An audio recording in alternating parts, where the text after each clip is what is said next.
केरवा के पतावा पे न्योता पे ठवानी, न्योता करीना स्वीकार जी। हाँ लिहिनाया रख मोर आदित्य गोसाइया, परती के सुन ली पुकार जी।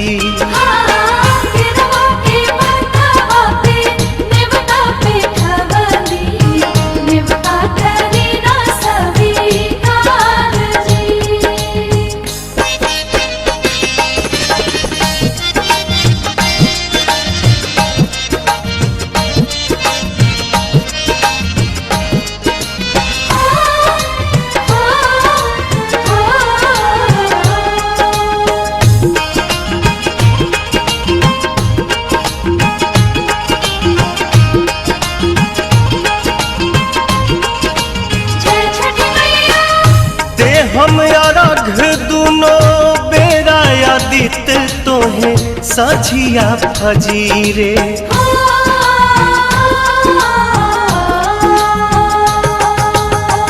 दूसरा अरघ देके मानव आशीष आके गंगा के तीरे।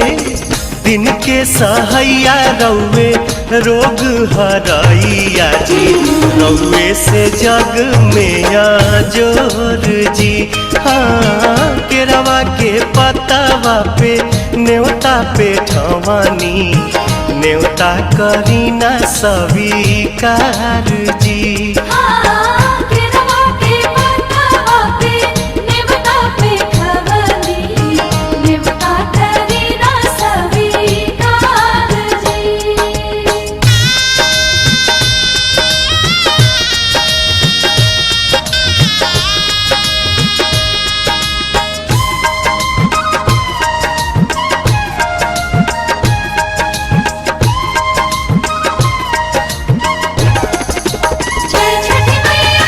नजरी के कोर से करिले अजोर, जग रौवे से जागेला।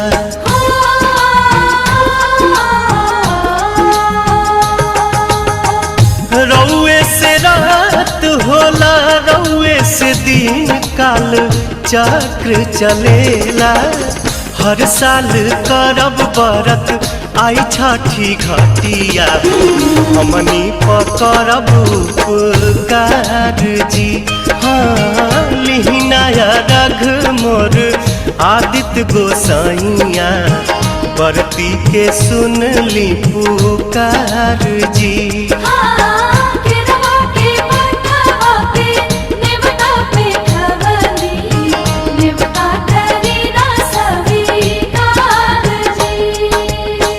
केरवा के पतावा पे न्योता पे ठवानी, न्योता करीना स्वीकार जी। हाँ लिहिनाया रघ मोर आदित्य गोसाइया, परती के सुन ली पुकार जी।